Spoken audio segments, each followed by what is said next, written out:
What up, dude bros? I'm Frank. This is a group review of a few Alpha Strike blasters. A few reskins, just to point out they are in fact reskins. There's nothing really new here. The Claw QS4 and the Optic QS4, which are essentially the same blaster, but this one comes with a scope. These are spring-powered 4-shot smart AR system blasters, very similar to the Zombie Strike Quadrot. Then we've got the little Uppercut that looks like a Jolt. It's not a Jolt. It's a manual power, not a spring power, no trigger, no catch. It's a weird little unit. And the Vanguard, which is a spring-powered single-shot, grossly oversized blaster. It's all Alpha Strike, so it's all super budget, kind of lame, but let's get into the review.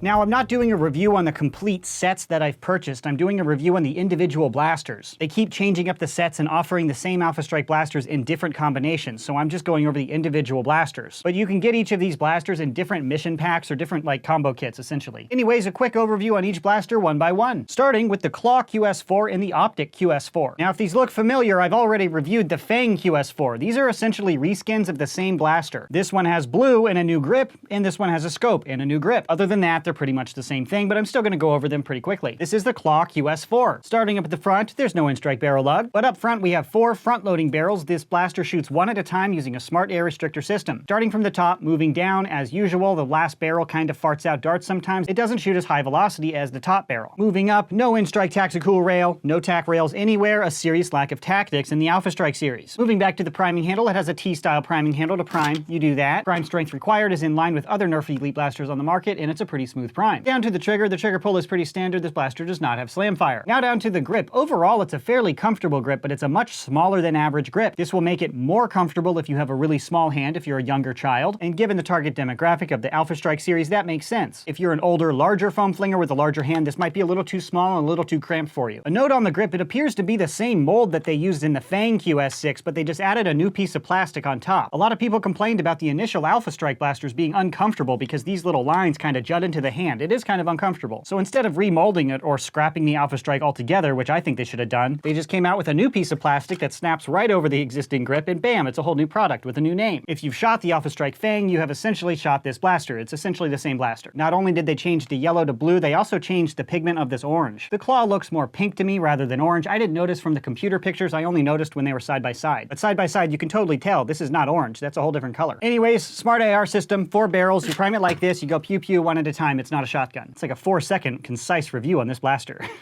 That is the Claw QS4. Now we're going to the Optic QS4, but on my eyes it looks like it's the exact same drivetrain, but they just changed out this yellow component to make it a whole new blaster. Hasbro be like, they won't even notice. Our consumers are really stupid. We're really smart. Anyways, the Optic is called the Optic because it comes with an optic built in. This is not an in-strike attachment. There is no in-strike rail underneath here. This is a non-removable scope. You have a little piece of clear plastic up here so you can see that when you look through. Obviously, it's not going to help you shoot more accurately, but it does make the blaster look cooler. Way more of a pain to fit into a holster, but if you're running it as your main blaster, okay, cool, I'm a sniper with a pistol. Woohoo! This review is taking such a sarcastic turn I did not plan. I'm just gonna go with it though. The Optic also has the little grip overmold piece, so this is a more comfortable blaster to hold than the original. But just like the Claw, this one is definitely engineered for a much smaller, underdeveloped hand, like a younger kid. I'm not complaining about that, I'm just pointing it out so you know what to expect. But the prime is the same, the loading and firing is the same. Again, it's the same drivetrain with new reskin to make it look like a totally different product. You almost fooled me, Hasbro. That is the overview of the Optic QS4. Now to the overview of the Uppercut. Starting up front, there's no in-strike barrel lug, no tac rail, no stock attachment point, serious lack of tactics with the Uppercut. I'm just going off the deep end here. However, this blaster has kind of a weird drivetrain because it's not spring powered and it doesn't even have a trigger. It looks like a primed Jolt reskin, but it's not primed. To fire this one, you just smack the plunger handle like that and it ejects the dart. The propulsion on this one is manual. It's you. You have to go like this and hit it really hard to push the air through the plunger tube in order to launch the dart. So to fire, you front load the only barrel, then you go like this. And that's how you fire it. There's no catch, there's no trigger, and the only spring in there is actually going the wrong way. It's pushing the plunger rod out to reset it for the next shot. It's not gonna help you shoot, which is weird. Because it doesn't have a trigger, because it doesn't have a catch, you can't point it and aim accurately. You have to try to aim and then go like this, and then try to keep your point of aim as you're smacking into your blaster, which is kind of funny. And you can kind of hold the blaster still and then smack it like this, or hold your other hand still like this and then smack the blaster on your stationary hand. I got more power doing this, but I shot more accurately doing this. So yeah, that's the Uppercut. What a weird blaster. And now the overview of the Vanguard. The Vanguard is a spring-powered single-shot blaster. Starting up at the front, no in-strike barrel lug. Down below we have a fixed-in-place vertical grip. This is not a removable in-strike tactical attachment, it's permanently molded in there. Then up top we have a bunch of ammo storage, so you can just push your darts in like that. They hold them in place fairly loosely, so they do shift around a little bit, but that comes at the benefit of not permanently damaging your darts. And below that is the barrel in here. There's only a single barrel to load. You can push your dart in like that. It's kind of difficult to get to. It's a little slower to reload this one, but this is not a performance-oriented blaster, obviously. And its capacity is 1 dart. It's a single-shot blaster that is this big. Moving back to the priming handle, there's a T-style priming handle right here to prime. You do that. Prime strength required is pretty normal, and it's a pretty smooth prime. Moving down to the trigger pull is pretty standard. This blaster does not have slam fire. Now down to the grip, just like the other Alpha Strike blasters, it's a smaller than average grip that will be more welcoming to a really small human. But for my larger hand, it is a little uncomfortable, it's a little tight. But that is to be expected in the Alpha Strike series. Moving on to the stock, if that's what you want to call it, this is a stationary, fixed-in-place, non-removable, non-adjustable stock. And down below you have more dart storage, just like up here. It's the same design, so you can put your darts in like that. They hold the darts in there just fine with the retention strength of the top element here. However, because the darts stick out like they bang into my hand, this is not really a practical place to keep darts at all. I really think it's more of a design element to make it look kind of cool, like a cheese grater or something. Not sure what they were going for. But yeah, ammo storage down here and then a sling mount down here. Because you know someone buying this blaster is hardcore enough to wear a freaking sling. Yeah, right, Hasbro. You don't put sling mounts on some rival blasters, but then you give freaking Alpha Strike sling mounts? What the heck, are you just trolling us? That is an overview of the Vanguard. Now I'll show you all of the blasters firing.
Operating the spring-powered blasters went largely as expected. Operating the Uppercut was a completely new experience for me. Operating the Uppercut was a super weird experience because it doesn't have a catch, it doesn't have a trigger. I found it very difficult to hit what I was aiming at, and it was just kind of weird to do this. I'm just pounding on the blaster to get it to shoot, instead of priming it back, getting your sight picture, and pulling the trigger, and actually trying to hit what you're shooting at. I didn't have any jams and malfunctions, but this is the only moving part, so it didn't break. But I did have a bunch of darts that kind of farted out of the barrel at a very low velocity, because how hard you smack this is directly related to how hard you shoot it. So if you barely just touch it like this, your dart's just gonna fart out. Compared to a spring-powered blaster where if you half prime and you mess it up and then you reprime, once you get this primed, this blaster is now gonna shoot the same way every time you press the trigger. That's why we have catches and triggers, for that consistent release. So yeah, operating the Uppercut was a super wonky experience for me. Operating the Claw in the Optic was exactly like the Fang and the Zombie Strike Quadrat, but these are just cheaper versions of the Zombie Strike Quadrat. No jams or malfunctions, but the last barrel on both of these units did occasionally fart out the dart. That's a pretty common occurrence deterrence with a smart air restrictor system like this. The top barrels shoot at the highest velocity and then it slowly drops off, and that last barrel just occasionally doesn't work as intended. Not too big a deal, and it is pretty normal now with the smart air restrictor systems, but it's still worth noting. Operating the Vanguard went pretty much as expected. It's just a basic single-shot blaster, even if it looks like more. The priming, the firing, and the performance were pretty similar to other single-shot blasters, but loading this one takes a bit more attention and a bit more time. It is slower to load this one because they trap the barrel with all this extra plastic. Instead of having an exposed front barrel, which is very easy to access compared to this, with all this plastic, you have to sneak it on in there. To compare these blasters to others, I put them all up on my chronograph. Starting out with the Claw, shooting Nerf Elite darts 70 feet per second. Then the Optic with Nerf Elite darts 66 feet per second. Next, the Uppercut with Elite darts 42 feet per second. But I got a range between 29 and 52 feet per second because it's all manual power. This is not a consistent blaster, there's quite a bit of range here. And last, the Vanguard shooting 68 feet per second with Nerf Elite darts. The three spring blasters shoot as hard as they should given their respective classes. However, the Uppercut is shooting a little slow even as an emergency backup pistol. It should be shooting about 50 FPS or a little hotter. 42 average is pretty slow, and I had quite a few shots in the low 30s just because sometimes the darts just didn't launch very well. So firing velocity of the Uppercut is lower than average, but the other three blasters are pretty ordinary. That is the objective information I can provide on these blasters. Now to my opinion. The Claw and the Optic operate pretty much the same way as the Fang did, and my opinion is pretty much the same. If you have the money, buy the Zombie Strike Quadrat. It is a better blaster. The plastic is just better, it's higher quality. The Quadrat is screwed together, so if you want to get in there to fix any broken parts or switch out the spring, you can. These are snapped together. These blasters are not really designed for modders to get in there and get out and get back in. It will fall apart if you open it up too many times. So they technically do what they're supposed to do. I just don't really agree with what they're trying to do. I say save your money and buy a nicer blaster that you're going to have for a while. You're going to get really bored of these blasters very quickly. However, the Claw versus the old Fang, I do like the Claw because of the grip. This is a more comfortable blaster than this. All of the original Alpha Strike blasters were just uncomfortable and they felt even cheaper than they were. So this gives you the illusion of it being a nicer blaster than it really is.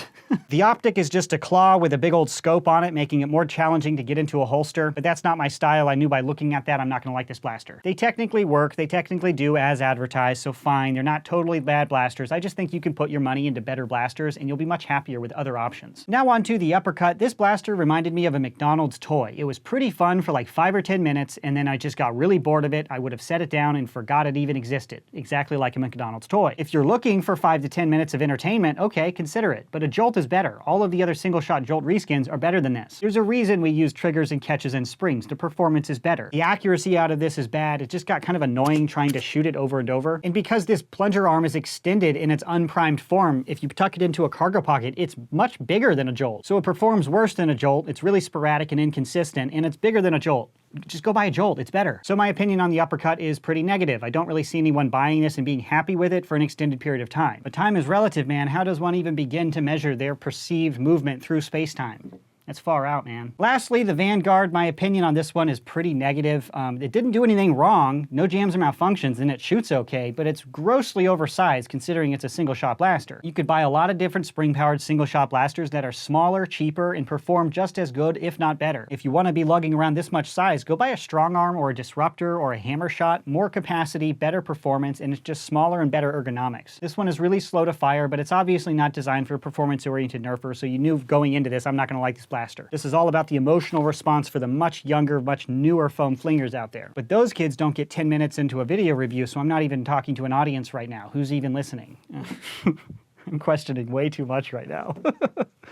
Woo. So those are my opinions on these blasters. Now to the question to buy or not to buy. Can you guess what I'm gonna say? No, don't buy any of these. If you want a blaster like this, go buy the Zombie Strike Quadrat. It's better in every single way except for price. But to some degree, you get what you pay for. The Quadrat is made of better plastic, it's better assembled, it's more comfortable, it's just a better blaster. These are budget versions of that, but I really recommend you just save up your money just a little bit and get that quality product that's gonna last you a while. You're gonna get bored of these. You're gonna regret this purchase after a very short period of time. The Uppercut, no, I really don't recommend this blaster to anyone. Go buy a Jolt, it's better in every way. The Vanguard, no. Anyone who's this far into a video review on these products cares too much about their money to waste it on this. So you, watching, don't buy this. You see what I did there? So no, I don't recommend anyone purchase these blasters, but I am talking to my audience. These blasters are not designed for my audience. These blasters are designed for filthy casuals that don't even watch review videos because they just impulsively go to Walmart and buy whatever they think looks good. And that looks really cool and intimidating, so people are gonna actually buy this and think they're buying a really hardcore blaster. And as you can tell, tell, I'm a little salty towards Alpha Strike blasters in general. It's a budget series designed for people with lower cash who want a whole lot of blaster. But to all of those people, I really recommend you just save a little bit longer and buy a decent blaster like a Strong Arm, Hammershot, Jolt. There are inexpensive blasters that will help you have fun. And more importantly, once you move on to bigger, better blasters, you're not going to throw out a Strong Arm. A Strong Arm's a good blaster, even if it's 10 bucks. This is not. After you get your hands on a Quadrot, you're never going to pick this up again. You're going to use your Quadrot all day. So I think these purchases are designed for really short-term impulsive buyers, not the people that want to buy stuff that they're going to be happy with for an extended period of time. So yeah, that's the overview of these blasters in the Alpha Strike series. Hopefully I've laid out all the information you need to make an educated purchase decision on your own. I'll put purchase links to all of these blasters in the links below. But I need to remind you, I purchased this blaster alone, but these other ones come in kits sometimes. So if you want one particular blaster, check all the different Alpha Strike kits to see if you can get it alone to save some money, or if you can get a combo kit and make use of the other blasters. So you need to explore all the options to make sure you're buying it for the cheapest price you can get it. But I'll leave links to what I can find in the description box below. That concludes this video review. Thanks so much for watching, bros, and as always, stay tactical.